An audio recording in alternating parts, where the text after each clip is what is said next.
Hello students, आपका फिर से स्वागत है मौलिक क्लासेस की इस ऑनलाइन लेक्चर वीडियो में। मेरा नाम तनुज कुमार और मैं इस चैनल के माध्यम से आपके सामने स्टैटिस्टिक्स से रिलेटेड लेक्चर वीडियोस लेकर आता हूं। तो हम इस क्लास में मल्टीवेरिएट नॉर्मल डिस्ट्रीब्यूशन को ही डिस्कस करने वाले हैं। तो लास्ट के कुछ क्लासेज में हमने जो हमारा मल्टीवेरिएट एनालिसिस का जो प्लेलिस्ट है उसमें हमने कुछ वीडियो अपलोड किए हैं। तो वीडियो का लिंक हमने अपने डिस्क्रिप्शन में दिया हुआ है, तो वहाँ से आप उन्हें एक्सेस कर सकते हैं। तो मैं फिर से आपसे रिक्वेस्ट करूँगा, अगर आप कोई भी कॉन्सेप्ट को क्लियर करना चाहते हैं तो हमारी प्लेलिस्ट की फर्स्ट वीडियो से आप देखना शुरू करिए, क्योंकि हमने क्या किया हुआ है, सारे वीडियोस को जो इंटर रिलेटेड हैं उनको एक प्लेलिस्ट में हमने आपकी सुविधा के लिए अरेंज किया हुआ है। तो आज की क्लास में हम एक इम्पोर्टेंट थ्योरम को डिस्कस करने वाले हैं। तो जैसा कि हमने लास्ट क्लास में देखा था, मल्टीवेरिएट नॉर्मल डिस्ट्रीब्यूशन का मोमेंट जनरेटिंग फंक्शन क्या होता है और कैसे उसे हम ड्राइव करते हैं, और उसकी हेल्प से किसी भी लीनियर कॉम्बिनेशन, लीनियर फॉर्म्स की मैट्रिक्स का डिस्ट्रीब्यूशन क्या होता है वो भी हमने देखा था, और उस पर बेस्ड कुछ एग्जांपल्स भी हमने देखे थे। तो आज की क्लास में हम ये थ्योरम यहाँ पे देखेंगे, इसको डिस्कस करेंगे और इसका प्रूफ हम करेंगे। इसे हमने प्रूफ करना है। तो थ्योरम क्या है, देखिए थ्योरम में सपोज हमारे पास क्या है, दो रैंडम वेक्टर्स हैं, x1 vector and x2 vector. ये x1 वेक्टर x2 दो रैंडम वेक्टर हैं, तो दो रैंडम वेक्टर को हम इस तरह से डिनोट करते हैं। ये नोटेशन का तरीका है x bracket 1 and x bracket 2। तो x ब्रैकेट 1 वेक्टर हमारा फर्स्ट रैंडम वेक्टर है, x2 वेक्टर हमारा सेकेंड वेक्टर है। तो हम कह रहे हैं भाई ये दोनों वेक्टर का क्या है, हमारे पास जॉइंट मल्टीवेरिएट नॉर्मल डिस्ट्रीब्यूशन है। तो इसमें से जो नेसेसरी एंड सफिशिएंट कंडीशन है कि ये x1 वेक्टर और x2 वेक्टर दोनों आपस में क्या होंगे, इंडिपेंडेंट होंगे। तो वो कंडीशन है भाई, इन दोनों के बीच का जो कोवेरिएंस है वो कोवेरिएंस क्या होगा, 0 वेक्टर होगा। तो अब इसे हम प्रूफ करते हैं, और ये इम्पोर्टेंट थ्योरम है। ये देखिए, जब आप कंपटीशन एग्ज़ाम करते हैं, अटेम्प्ट करते हैं, तो वहाँ पे आप देखेंगे इस तरह के क्वेश्चंस को मल्टीपल चॉइस क्वेश्चंस में पूछा जाता है, जिसमें आपसे कहा जाएगा भाई x1 वेक्टर और x2 वेक्टर के लिए नेसेसरी एंड सफिशिएंट कंडीशन है कि वो इंडिपेंडेंट हो। तो आप कहेंगे भाई कौन सी कंडीशन है, उन दोनों के बीच का कोवेरिएंस क्या होगा, 0 वेक्टर होगा। यहाँ पे ध्यान देना, ये वेक्टर क्या होगा, 0 वेक्टर होगा, यानी ऐसी मैट्रिक्स जिसके कंपोनेंट क्या हैं, सारे 0 हैं। तो अब इसे हमने प्रूफ करना है। तो इसे प्रूफ करने के लिए हम क्या करेंगे, देखिए हमारे पास सपोज x वेक्टर है जिसमें सपोज p कंपोनेंट हैं। तो हमने क्या किया, इस x वेक्टर को दो कंपोनेंट्स में डिवाइड कर दिया, एक हमारा x1 वेक्टर और एक x2 वेक्टर। अब ओवरऑल देखिए ये हमारा क्या है, p क्रॉस 1 का वेक्टर है।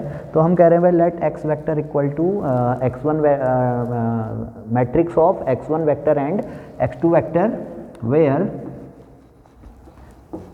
x1 vector is k component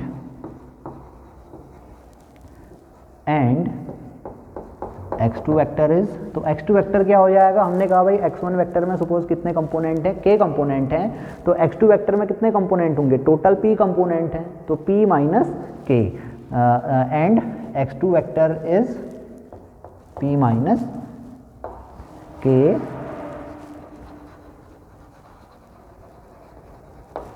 components random vector. तो इस तरह से हमने यहाँ पे अज्यूम कर लिया।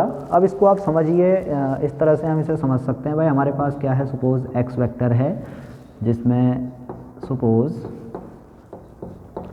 3 कंपोनेंट हैं। तो मैंने कहा भाई ये क्या है, 3 क्रॉस 1 का एक वेक्टर है। अब इसमें 3 कंपोनेंट है, तो मैं क्या कर सकता हूँ, इस वेक्टर को 2 पार्ट्स में डिवाइड कर सकता हूँ। इस तरह से मैंने पार्टीशन कर दिया।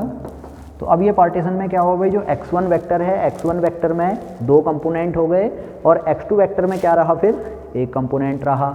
इसी तरह से हम क्या कर सकते हैं भाई, इस x वेक्टर का हमें क्या गिवन होगा, डिस्पर्जन मैट्रिक्स गिवन होगी और मीन वेक्टर गिवन होगा, क्योंकि हम कह रहे हैं भाई इसका जो जॉइंट PDF है वो क्या है, मल्टीवेरिएट नॉर्मल डिस्ट्रीब्यूशन है।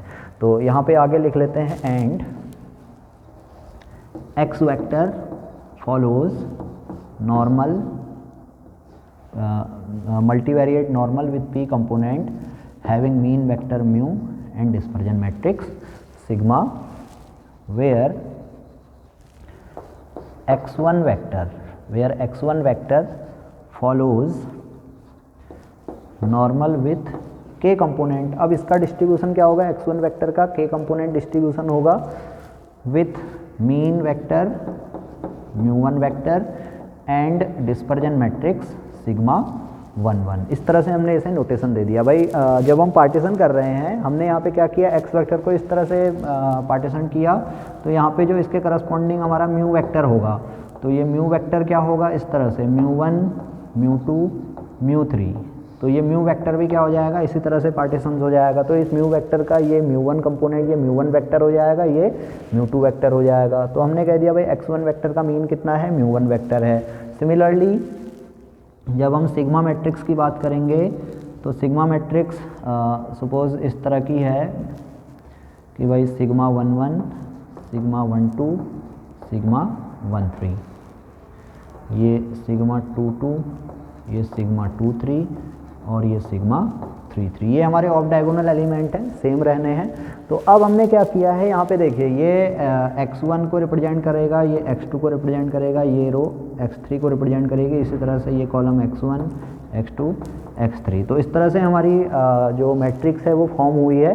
तो हमने क्या करना है, इसे x3 के अबाउट पार्टीशन करना है, क्योंकि हमारा जो वेक्टर है x2 वेक्टर, इस x2 वेक्टर में कितने कंपोनेंट है, एक कंपोनेंट है और कंपोनेंट क्या है, x3 है। तो मैं क्या करूँगा, इसे x3 के अगेंस्ट इस तरह से पार्टीशन करूँगा, तो ये मैट्रिक्स मुझे मिलेगी। अब मैंने क्या किया, सिग्मा को इस तरह से पार्टीशन कर दिया। तो आप देखेंगे भाई जो x1 वेक्टर होगा, जो x1 वेक्टर होगा उसका डिस्पर्जन मैट्रिक्स क्या होगी, सिग्मा 1 1 होगी। अब ये सिग्मा 1 1 क्या है, ये सिग्मा 1 1 इस केस में ये क्वांटिटी हो जाएगी, दिस इज आवर सिग्मा 1 1। इसी तरह से जब हम बात करेंगे x2 वेक्टर की, तो इस x2 वेक्टर का डिस्ट्रीब्यूशन क्या होगा फिर, n p माइनस k। इसमें k कंपोनेंट है, तो इस नॉर्मल डिस्ट्रीब्यूशन में कितने कंपोनेंट होंगे, p माइनस k कंपोनेंट होंगे with mean vector μ2 and dispersion matrix sigma 2 2। अब यहाँ पे डिस्पर्जन मैट्रिक्स क्या होगी, सिग्मा 2 2 होगी। अब ये सिग्मा T2 क्या है, देखिए सिग्मा 2 2 यहाँ पे जो x2 वेक्टर है, x2 वेक्टर में सिर्फ एक कंपोनेंट है x3। अब सिंगल कंपोनेंट है तो उसका हमें क्या चाहिए होगा, सिर्फ वेरिएंस चाहिए होगा, और उसका वेरिएंस कितना है, सिग्मा 3 3 है। तो ये हमारी मैट्रिक्स क्या है, सिग्मा 2 2 है। तो आप चाहें तो इसको इस तरह से हम नोट कर सकते हैं, sigma matrix is equal to sigma 1 2 sorry sigma 1 1 sigma 1 2 capital sigma होगा यहाँ पे, एंड सिग्मा 2 1 सिग्मा 2 2। तो हमने क्या किया भाई, जो हमारी डिस्पर्जन मैट्रिक्स है उसको इस तरह से पार्टीशन कर लिया according to the random partition of the given random vector. तो यहाँ पे क्या हुआ भाई, डिस्पर्जन मैट्रिक्स इस तरह से हमने पार्टीशन कर दी, ये sigma 1 1 sigma 1 2 sigma 2 1 and sigma 2 2, जहाँ पे x1 वेक्टर जो होगा इसका डिस्ट्रीब्यूशन इस तरह से डिफाइन होगा और x2 वेक्टर का डिस्ट्रीब्यूशन इस तरह से डिफाइन होगा। आप चाहें तो इसे प्रूव भी कर सकते हैं, MGF की हेल्प से इसे आप प्रूव कर सकते हैं, तो उसमें डिटेल में हम नहीं जाएंगे। तो ये सिंपल सा केस है, इसको आप इस तरह से समझ सकते हैं, एग्जाम्पल से मैंने कोशिश की है समझाने की। तो अब इसके बाद हम बात करते हैं भाई कैसे हम इस x1 x2 का जॉइंट PDF निकालें, और सॉरी कैसे हम प्रूफ करें कि ये x1 और x2 आपस में इंडिपेंडेंट हैं। तो अब देखिए x1 वेक्टर और x2 वेक्टर को हमने इंडिपेंडेंट प्रूफ करना है, तो इसे प्रूफ करने के लिए हम क्या करेंगे, MGF का यूज करेंगे। तो यहाँ पे नोट कर लेते हैं फर्दर, इतना तो हमने लेट किया ही हुआ है, ये हमने लेट किया हुआ है, x वेक्टर को दो कंपोनेंट में हमने पार्टीशन कर दिया है।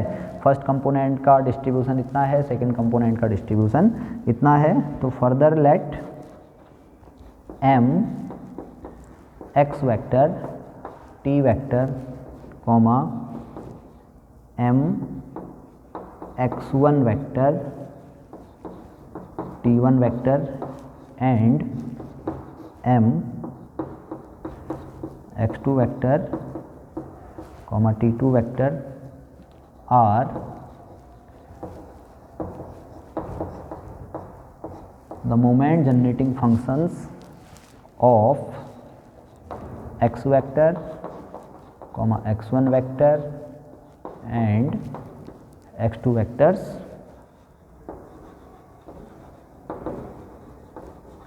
रिस्पेक्टिवली। तो सिंपली मैंने क्या किया भाई, मैंने कहा इस x वेक्टर का कोई जॉइंट mgf है वो mx वेक्टर t वेक्टर है।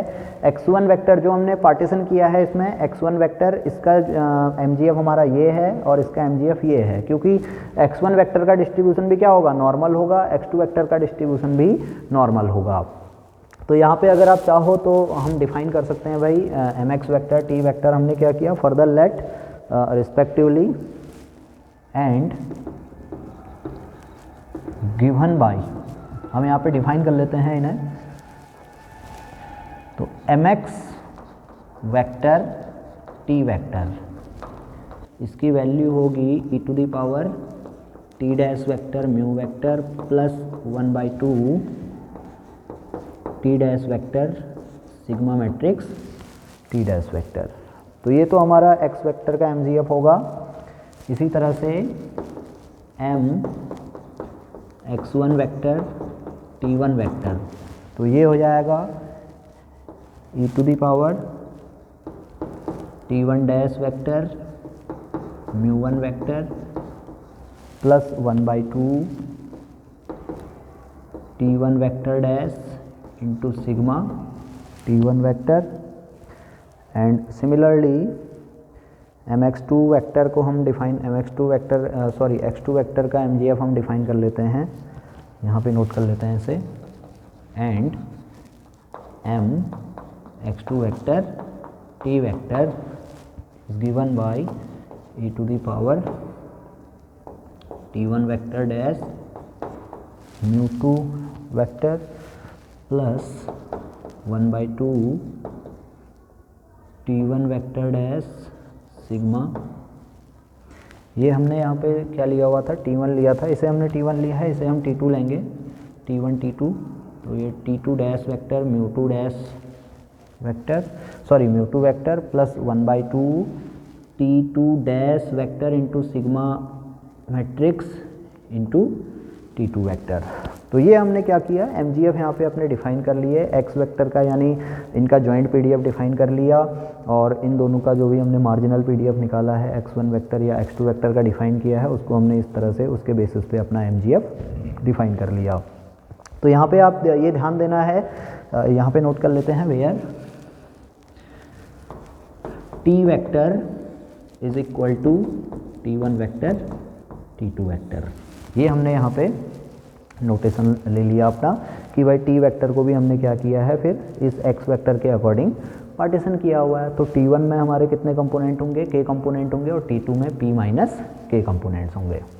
तो अब देखिए इतनी इन्फॉर्मेशन हम बोर्ड पे रख रहे हैं, इसका हम यूज करेंगे। तो अब कैसे हमने प्रूफ करना है कि x1 वेक्टर और x2 वेक्टर दोनों आपस में इंडिपेंडेंट होंगे। तो इसे प्रूफ करने के लिए हम mgf का यूज कर रहे हैं। तो हमें पता है भाई mgf की प्रॉपर्टी क्या होती है, अगर दो कंपोनेंट हमारे इंडिपेंडेंट हैं तो वहाँ पे उन दोनों के सम का जो mgf होगा, that means m x1 plus x2t, ये क्या होगा, इन दोनों इंडिविजुअल्स के mgf का मल्टीप्लिकेशन होता है।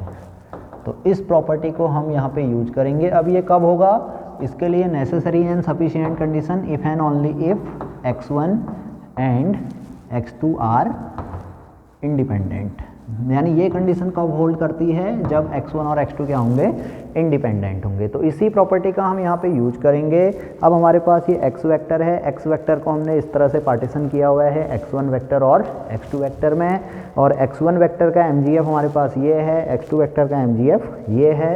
तो हम क्या करेंगे भाई, अगर x1 x2 इंडिपेंडेंट है तो इसका मतलब है इस mx वेक्टर को इस mx1 वेक्टर इस x वेक्टर के mgf को x1 वेक्टर के mgf और x2 वेक्टर के mgf की टर्म्स में लिखा जा सकता है। और कैसे लिखेंगे ये हम यहाँ पे नोट कर लेते हैं।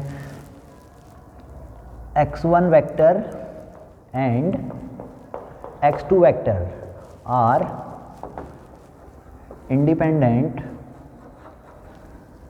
if and only if m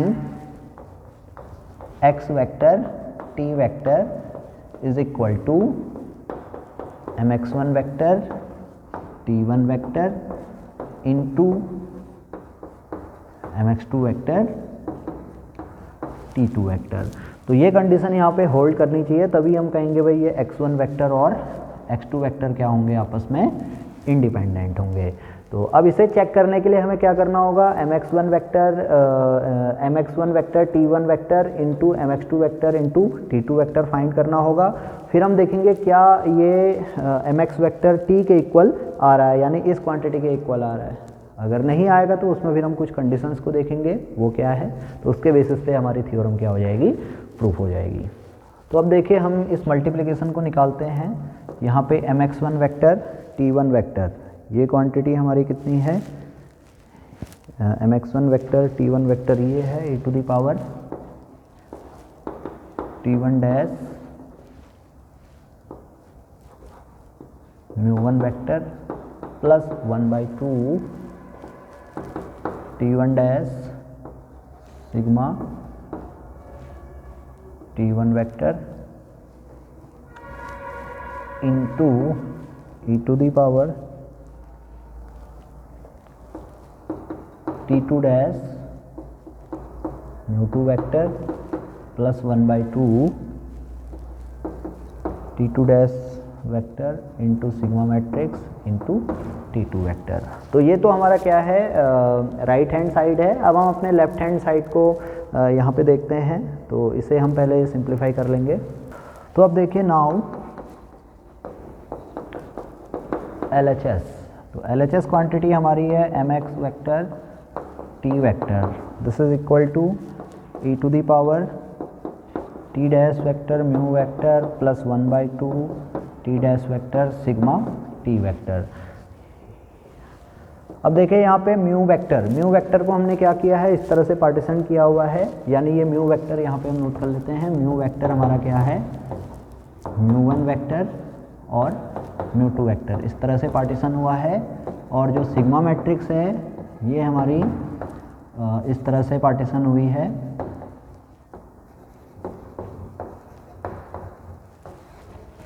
तो इसी फॉर्म में हम यहाँ पे पार्टीशन अप्लाई करते हैं। और टी वेक्टर हमारा क्या है, t1 वेक्टर t2 वेक्टर है। तो जब हम यहाँ पे t dash vector into mu vector निकालेंगे तो ये क्वांटिटी देखिए कितनी आएगी, e to the power t1 dash vector μ1 vector plus t2 dash vector μ2 vector. तो ये तो इतना आएगा।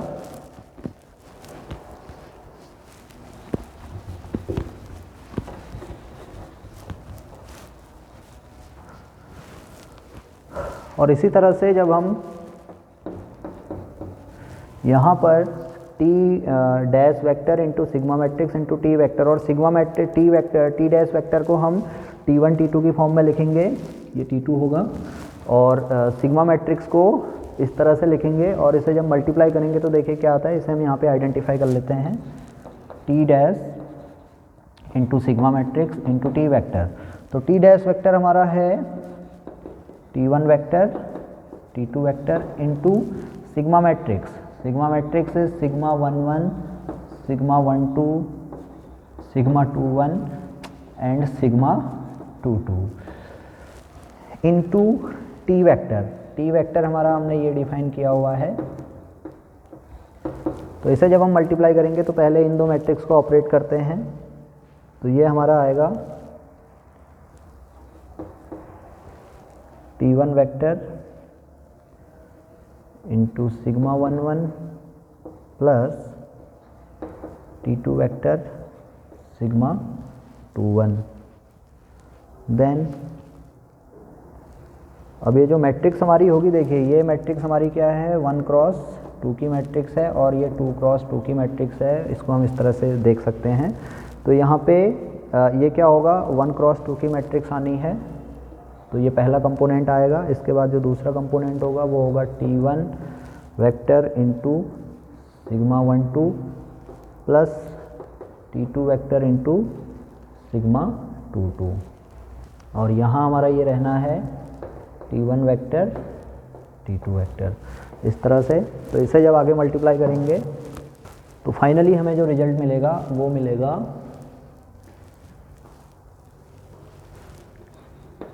t1 vector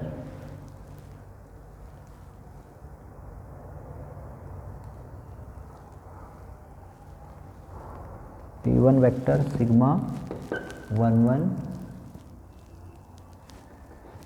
T1 vector plus T2 vector sigma 21 T1 vector plus T1 vector sigma 12 T2 vector and plus T2 vector sigma 22 T2 vector.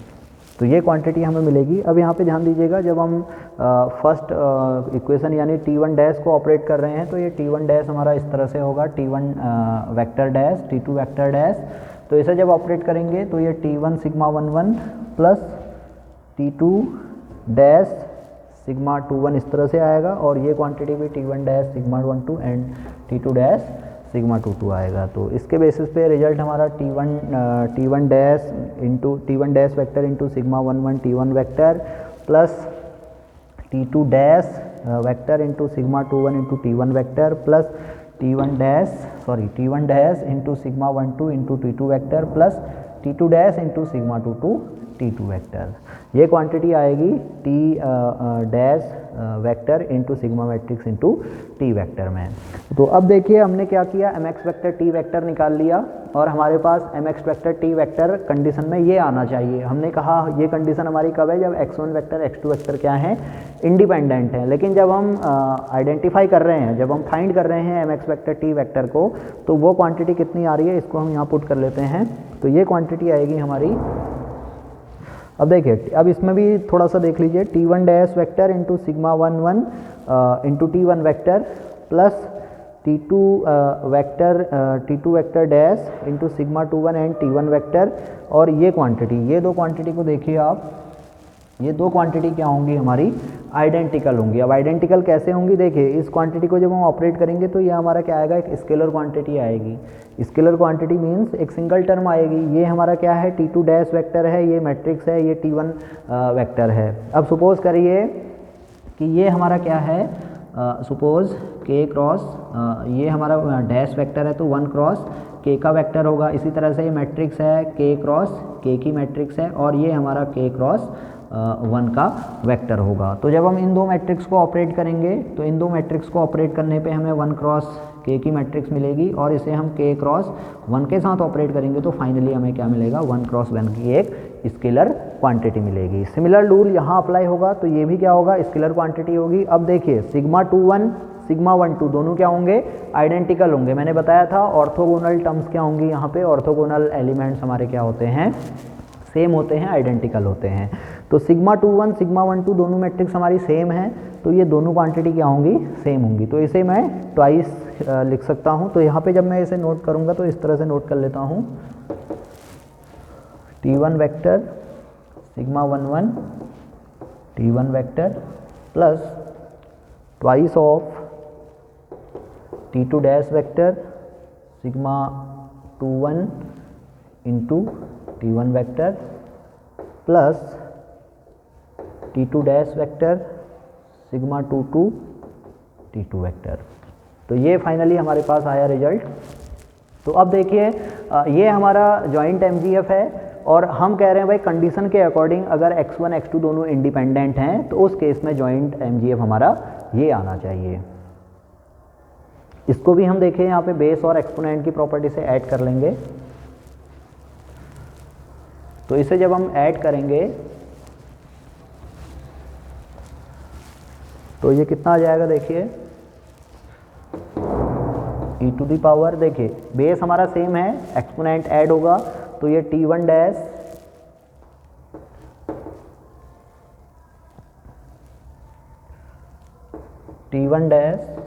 μ1 vector plus T2 dash μ2 vector, ये quantity आएगी, plus 1/2 हमारा common आएगा। तो ये बचेगा, देखिए यहाँ पे T1 dash sigma T1 dash vector sigma T1 plus T2 dash vector into sigma T2 vector. तो हमने क्या किया, बेस एक्सपोनेंट की प्रॉपर्टी से यहाँ पे एक्सपोनेंट को ऐड कर लिया। तो ये देखिए ये एमजीएफ हमारा कंडीशन में है कि भाई x1 वेक्टर और x2 वेक्टर अगर इंडिपेंडेंट होगा तो उस केस में एमजीएफ हमारा इतना होगा।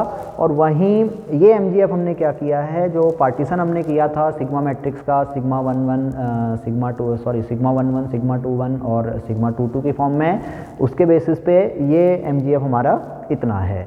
तो जब आप इसको कंपेयर करेंगे तो देखिए ये क्वांटिटी तो हमारी सेम है, ये दोनों क्वांटिटी हमारी सेम है, लेकिन यहाँ पे 1/2 T1 डैश सिग्मा 11 T1, तो यहाँ तक तो ठीक है, ये सिग्मा 11 होगा यहाँ पर और ये सिग्मा 22 होगा।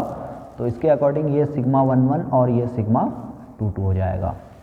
तो यहाँ पे हम देख रहे हैं भाई ये टर्म, कौन सी टर्म, ये वाली टर्म हमारी क्या है, एक्स्ट्रा है। तो अब हम कह रहे हैं भाई x1 x2 अगर इंडिपेंडेंट हैं तो इंडिपेंडेंट होने के लिए क्या होना चाहिए, ये टर्म हमारी जीरो वेक्टर के इक्विवेलेंट होनी चाहिए। तो यहाँ से हम नोट कर सकते हैं, देखिए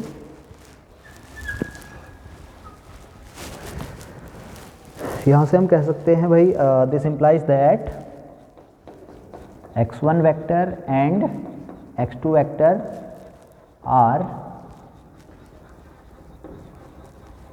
independent if and only if twice of t2 dash vector sigma 21 t1 dash vector is equal to 0 vector, और sigma 21 equal to 0 vector। यही तो इम्प्लाई करेगा भाई T2 वेक्टर और T1 वेक्टर ये दोनों हमारे क्या हैं, रियल नंबर्स का सेट होगा, रियल नंबर्स के वेक्टर्स होंगे।